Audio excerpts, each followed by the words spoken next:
rindas, aún estás a tiempo de abrazar la vida y comenzar de nuevo, comenzar de nuevo. Aceptar tu sombra, enterrar tus muertos, liberar el lastre, retomar el vuelo. Y seguimos con más. Hablemos claro y hagamos algo. Vamos a hablar con las personas directamente vinculadas con el tema de la discapacidad porque tienen una fundación o porque su hijo está con el problema y tienen que vivirlo día a día. Y esto lo hacemos a estilo federal, porque tenemos contacto directo. Nos estamos presentando a Rosana Mancinelli. Hola, Rosana. Hola, ¿cómo estás, Ana? Un gusto. Bienvenida. Aquí hablemos claro y hagamos algo. Y aquí de nuestra casa, ya la conocen, es Julia, de la Fundación Semilla para los Niños Discapacitados. ¿Cómo estás, Julia?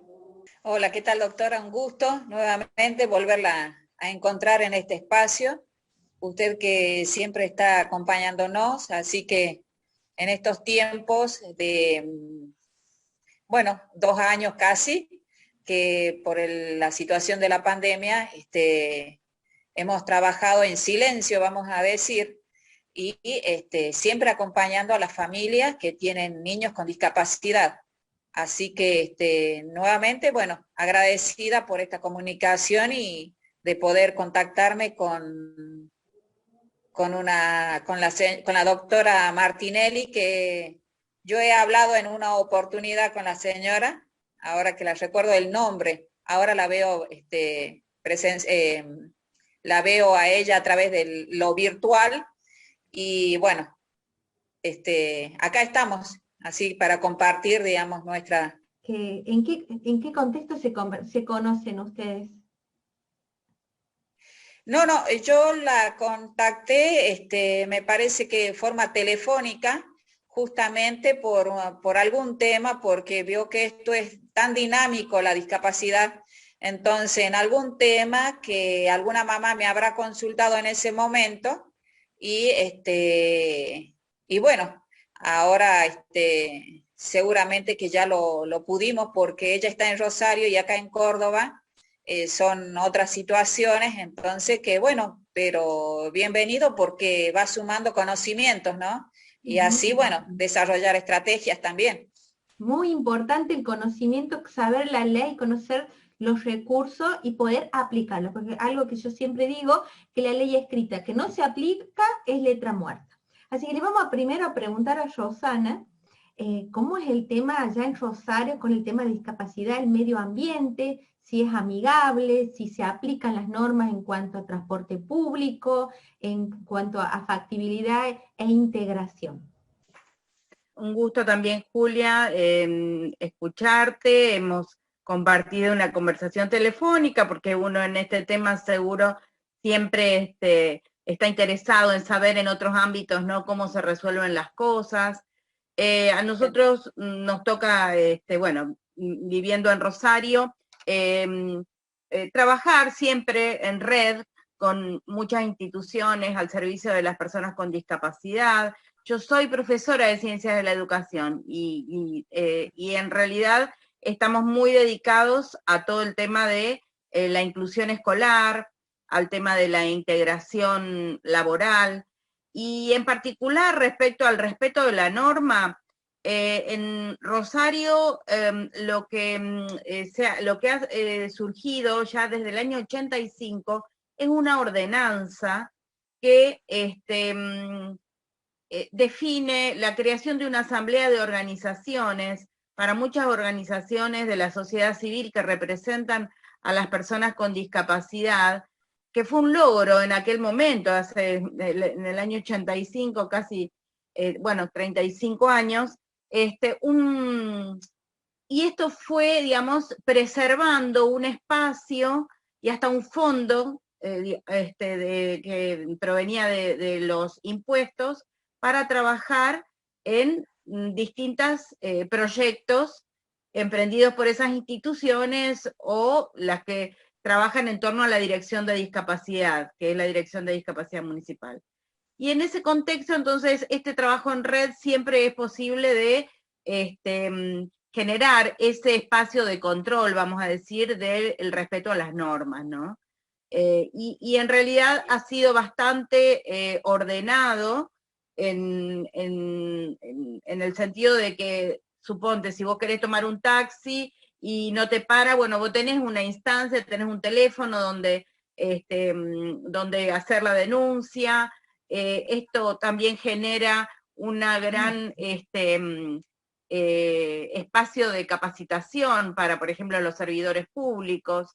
Y entonces todo esto va gestionando un nivel, digamos, de convivencia, vamos a decir, con la discapacidad, que es bastante satisfactorio, ¿no? En ese sentido. Igual en la provincia, al menos realmente si vos me decís un ámbito amigable, yo te diría que que sí, que es un ámbito. Exacto. Perfecto. Sí, sí. Y Julia, nosotros acá en Córdoba el ambiente es amigable para la discapacidad. ¿Podemos hacer una comparación? Bueno, llevado a lo que dice en Rosario, podemos decir distintas opiniones. No tengas miedo de decirlo, sí o sí no. Es que sabe que lo estoy analizando. Que hablemos claro, el programa se llama Hablemos Claro. Acá no tiene ninguna limitación, la idea es, en este ámbito sí, en este ámbito no, en esto, porque si uno lo pone sobre la mesa, tiene una chance de cambio. Entonces dicen, bueno, sí, en esto sí, pero en esto no, en esto no, lo ponemos en evidencia y se puede hacer algo para cambiar esta situación. Así que, Julia, te escuchamos. Bueno, en el ámbito municipal, no, Ana sabe que siempre me caractericé por decir la verdad en todos los espacios, de lo que pasa y lo que veo en la calle, en territorio, ¿no es cierto? Entonces me quería ordenar las ideas para responder en el ámbito municipal qué nos pasa, y ha pasado en otras gestiones anteriores también. Solamente es el boleto que es para las personas con discapacidad, el del transporte, el boleto gratuito, se gestiona allí, y después tienen un equipo que es trabajadora social, pero forma el equipo de ahí de la dirección, que no va a territorio. Y por otra parte, es tan indispensable que la trabajadora social vaya a territorio cuando en el dispensario no tenemos, por ejemplo, voy a hablar de este dispensario, y después es como que en otro UPAS pasa casi lo mismo, reflejo de lo que es acá en esta zona. Acá no tenemos la trabajadora social hace 3 años, ponele desde que se jubiló. Y cuando había, ya se iba a jubilar, entonces como que no trabajaba. Entonces, la organización precisaba tanto del apoyo, de trabajar en red, pero no... ¿Y hoy no tiene ninguna trabajadora social? No tenemos. No, hoy no tenemos, está nombrada, pero en definitiva, nombrada o asignada, en definitiva, no tenemos esa persona acá en el UPA, que tan importante es, porque estamos hablando de una población de... ¿Qué sería el UPA? UPAS es el dispensario. UPAS, bueno, Unidad de Prevención de Asistencia a la Salud, UPAS. Ah, perfecto. Entonces, acá es, ¿y ahí qué hay? UPAS 89. ¿Y qué hay en ese UPA? En el UPA está compuesto por el pediatra, que es el médico generalista también, la ginecóloga, la enfermería, después odontología viene de vez en cuando, una persona de limpieza, no hay administrativo, y yo creo que eso es lo que se compone todo lo que es el equipo de un dispensario, digamos, o bueno, en la municipalidad lo dicen UPAs. Y ahí, entonces ese UPA está... ¿En qué zona de Córdoba está?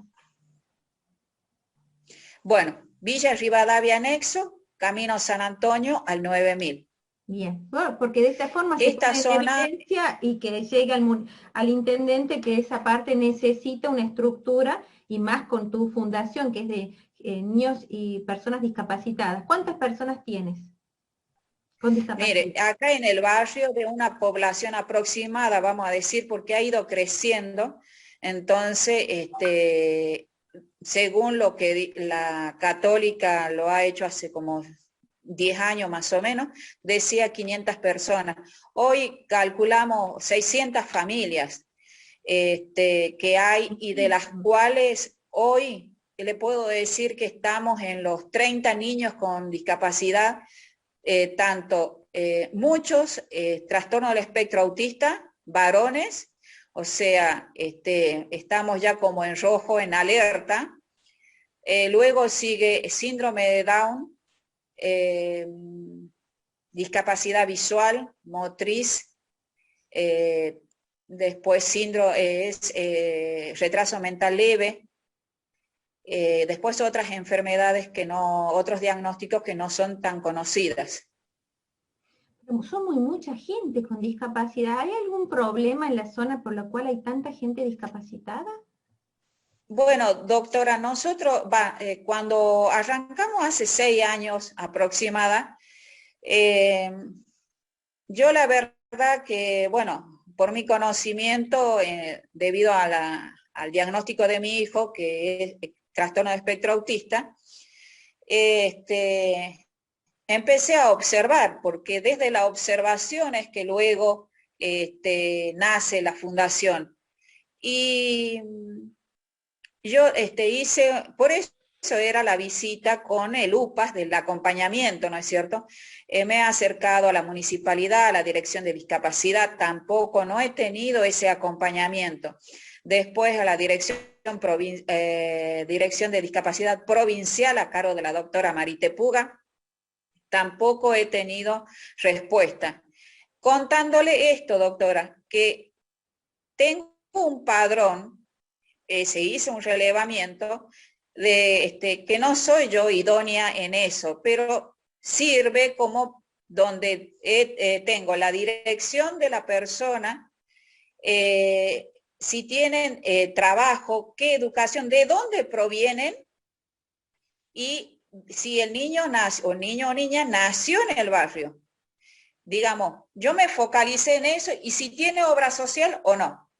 Certificado de discapacidad, sí o no. O sea, preguntas con respuestas simples, ¿no?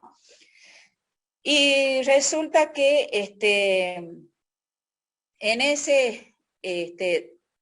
de esa unidad de medida, puedo decir que no, los niños no hay un problema acá en el barrio, porque son provenientes de distintos lugares. ¿Y cuál es el tema puntual?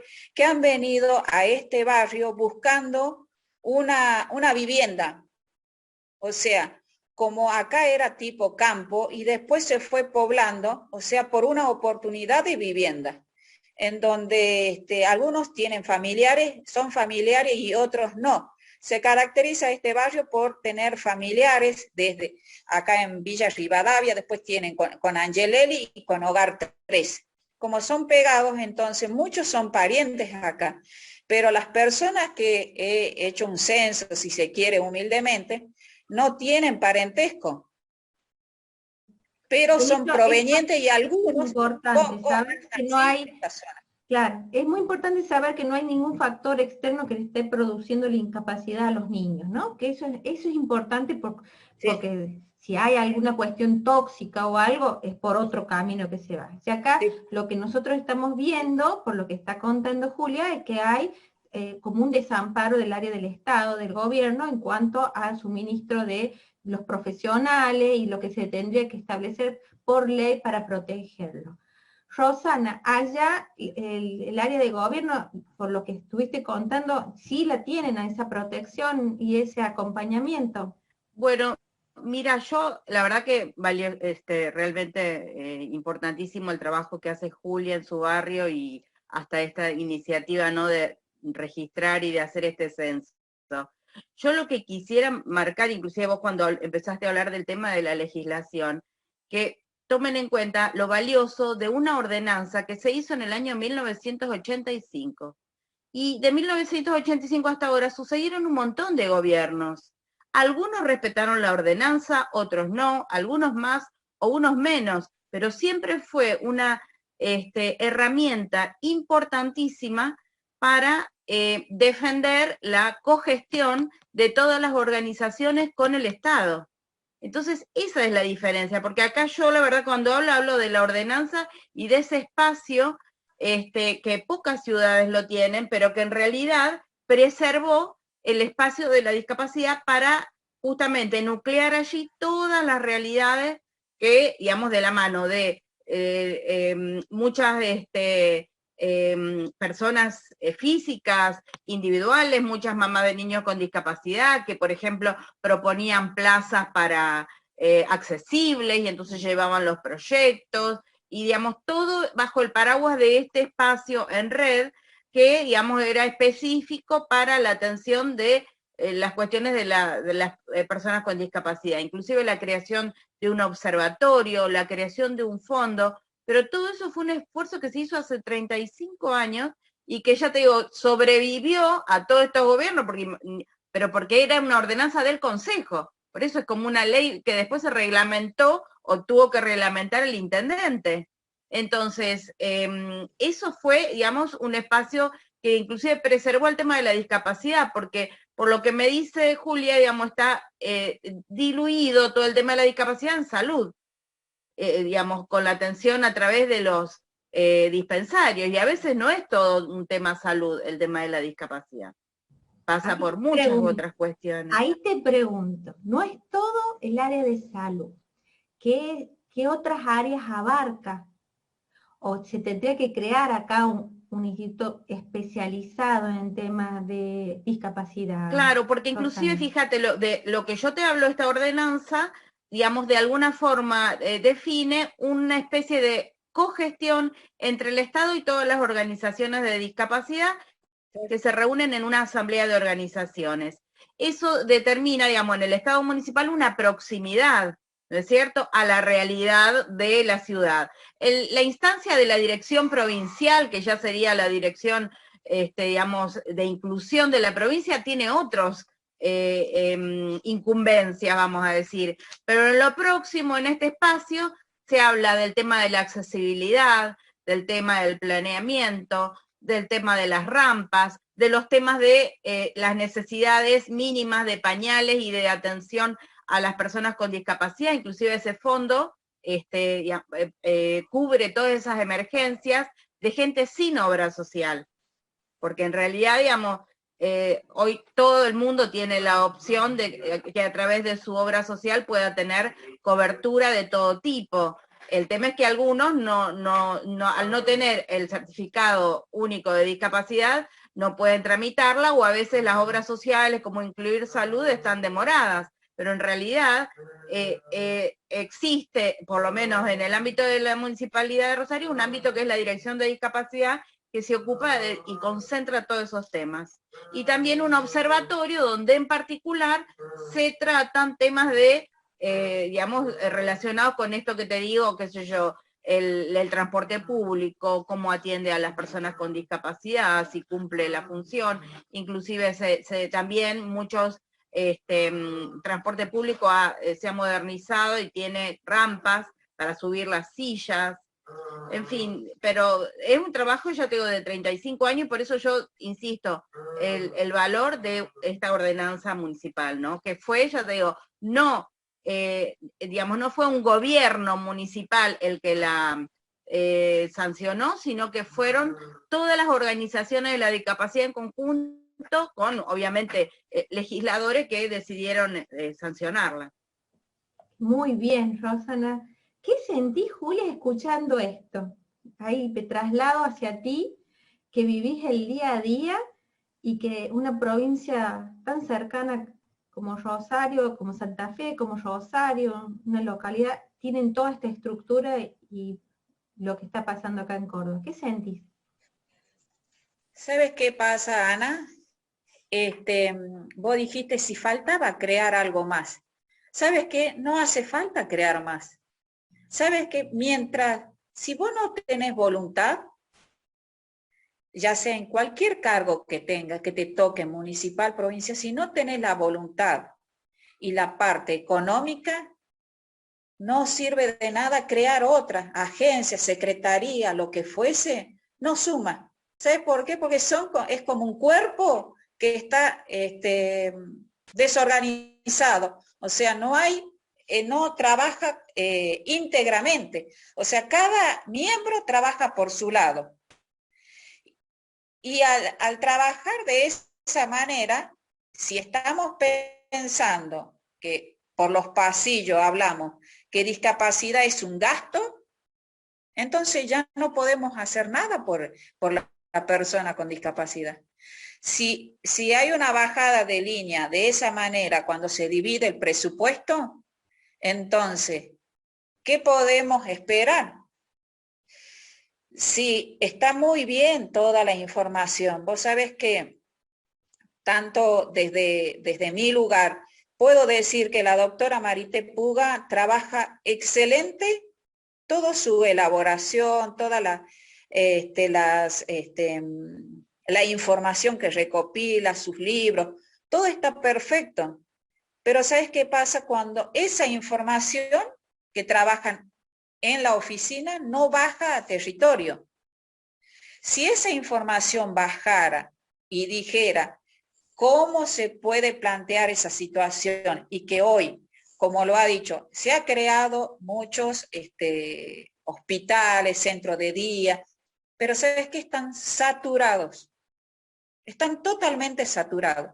Hace años que yo la vi a ella, yo no sé si ya son 4 años, le dije, doctora, tendríamos que hablar el tema del trastorno del espectro autista. Está avanzando un montón, si a temprana edad se hace rehabilitación, se detecta en las salas cunas, se detecta en los jardines, en la salita de 3, salita de 4, que solamente es una profesional que es la psicóloga, si ella va a hacer una visita y ese niño se lo deriva, está el Cabré, que es excelente, ahora es universidad, la universidad provincial.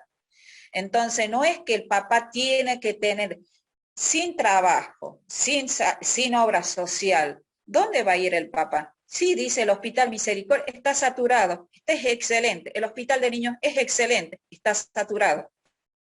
Entonces, ¿dónde va a ir esa mamá? Queda en una lista de espera en la cual hoy, todo el tiempo, a través de la página que es del Facebook, se comunican conmigo a través de boca en boca.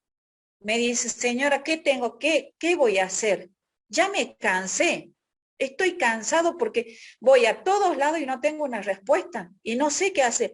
En ese momento, cuando vos todos pensamos que nuestro hijo va a nacer bien, no pensamos por si viene con algún diagnóstico. Nuestra forma de pensar humana decimos que van a hacer bien, que va a ir a la escuela que donde iba su papá, que va a ser profesional igual que su papá o su mamá. Entonces, hasta que ya se casó la mente de la madre. Y cuando recibí esa noticia, y al no saber toda la documentación que te espera, y en vez de recibir una contención de parte de que yo le propuse también, miren, la Dirección de Discapacidad en el Pablo Pisurno, donde va la mamá ya sabiendo esa situación, que la atienda una psicóloga, porque le atiende una persona que no es afín. Entonces, cuando va le dice, ¿qué debe hacer? Entonces a la mamá le tiene que hacer, ese es el acompañamiento. Cuando muchos me dijeron, ¿pero qué es el acompañamiento? Justamente ese es acompañar. ¿Cuánto te vale acompañar, señora? ¿Qué le pasa? Mire, me pasa esto. No sé a dónde tengo que ir. No sé qué es el CUD. Todos hablan del CUD. ¿Qué es el CUD mínimo? Entonces, ese es el acompañamiento. Venga, señora. Porque quiere hablar la mamá. Por eso ese es el espacio del taller para padres. Que bueno, son uno de los objetivos. Entonces, en conclusión, ¿qué pasa? Si estamos con ese presupuesto de que las personas con discapacidad es un gasto, entonces no podemos mejorar. Por eso mismo están dentro del área de discapacidad estas gestiones y las otras. No es que estoy diciendo porque es incapaz, no. Estoy diciendo, mientras ese presupuesto esté reducido, poco pueden hacer. Pero sí pueden, lo que dice Roxana, sí se puede hacer un observatorio, porque si las organizaciones ya tenemos esa información, ya lo hacemos el trabajo en territorio. Organizaciones como que ya han gestionado, por ejemplo, la silla de ruedas con Silsa. Organizaciones que dicen, bueno, gestión de trámite. Hay organizaciones que tienen equipo de psicólogos, abogados, todo lo que necesita, porque yo le digo el universo de discapacidad. Cuando pensamos que es el niño, la persona con discapacidad es como que es como individuo.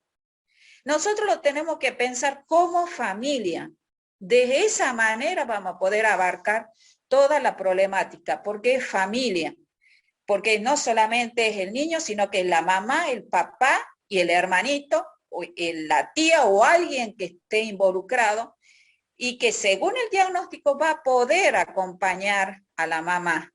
Si no puede, por el trastorno que tenga el niño, si es severo, va a tener que ser un acompañante terapéutico, porque por más amor que tenga la abuela, por más amor que tenga la tía, se necesita una persona capacitada. Y cuando le dan ese diagnóstico, necesita una batería de terapeutas. Es una batería de terapeutas, pero ¿cómo lo hace el CABRE? Por eso es tan fundamental, y lo tenemos.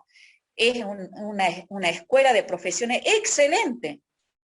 Entonces, si la mamá no tiene obra social, el incluir salud o Profe, el dinero no se sabe dónde está, porque realmente yo lo he preguntado y no lo saben, pero en definitiva no me interesa saber dónde está ese dinero.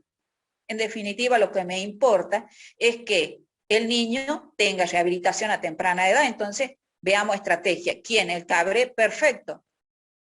La escuela del CABRE tiene aulas y chicos que ya están en el último año de la carrera, que puede, con una docente capacitada, que puede hacer todos esos tratamientos, hasta que se vaya acomodando la vida del padre, de la madre, que pueda conseguir trabajo, vaya teniendo la obra social, hasta que, o sea, en un momento tan crítico en donde necesita a tiempo completo de la mamá, porque es la mamá, en definitiva.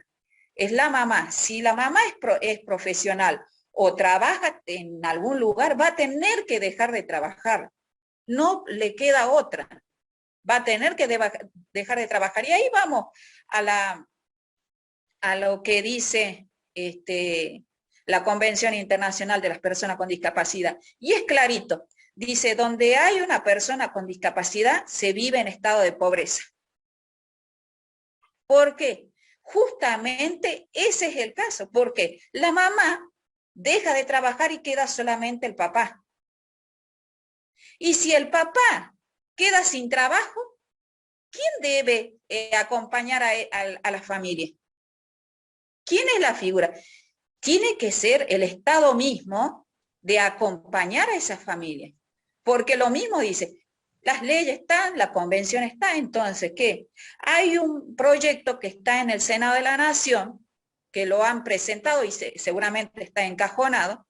Es tan importante en estos tiempos de que que sea una pensión para la persona que cuida al niño con discapacidad.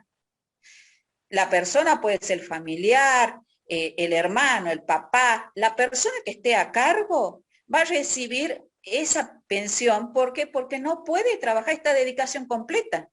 ¿Verdad? Y hoy es tan importante el acompañante terapéutico. Es muy importante. Las obras sociales no lo quieren cubrir. Y no. ¿no? Porque es un costo extra para ella, porque lo que te quieren cubrir los sanos.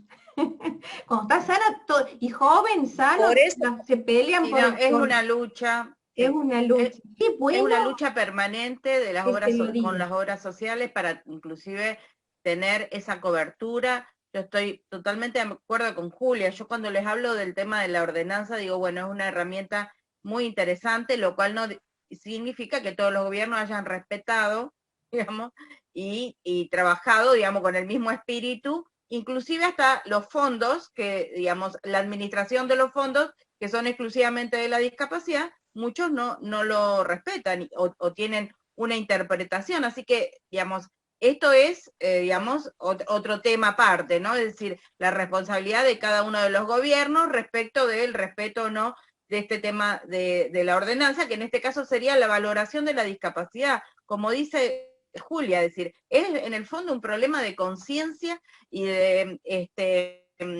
y de responsabilidad social respecto de asumir que hay realmente un sector que está olvidado, que necesita mucha más ayuda, que las herramientas que se le alcanzan no son las adecuadas, y que pasa fundamentalmente por una problemática familiar. Y como dice Julia, esto que ella dice de esa posibilidad de que sea a lo mejor el cuidador un miembro de la familia, es digamos, una legislación, yo no sé si está vigente, pero en España, que tiene la legislación más avanzada de la discapacidad, reconocieron en un momento, no sé si ahora le llamaban el libro blanco, creo, esta posibilidad de que sean los miembros de la familia los cuidadores de la persona y reciban una pensión. Estamos lejos, digamos, de eso, ¿no? Y sí, si la a están nivel nacional. cajoneando en el Senado no va a salir pronto. Y la necesidad de que los funcionarios, los políticos bajen al territorio, vayan a las calles, vayan a las villas, conozcan la gente, y no solamente que anden circulando como son candidatos, porque son los mismos que van dando vueltas al cargo y están en distintos lugares. Que vayan y hablen con la gente, como dice Julia, que vayan y vean la necesidad, porque tienen rostro. Los niños tienen rostro, las familias tienen rostro. Y les agradecemos de corazón que hayan venido al programa Hablemos Claro y hagamos algo, porque ustedes, aparte de hablar claro, hacen y muchísimo por toda esa gente que lo necesitan. Son la voz de ellos en este momento. Y esperamos que los funcionarios de cada una de las provincias de Santa Fe, de ahí de Rosario, de acá de Córdoba, escuchen. Estamos excelente en este momento que están de elecciones, van a escuchar y espero que sí, pero que se prolongue, porque no es solamente dictar normas, sino que se aplique, que se reglamente y se aplique. Que se aplique. Yo les agradezco de corazón este primer contacto, esta primera mesa de diálogo que hacemos.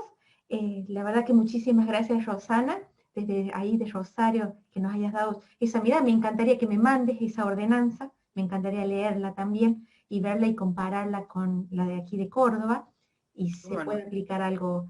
Y Julia, me encantaría que me mandes esa a nivel nacional, que me diga cuál es esa que la están cajoneando para ver si la podemos reactivar e incentivar que se aplique. Y entre todo, hagamos una red que empiecen a mirar y se empiece a hacer.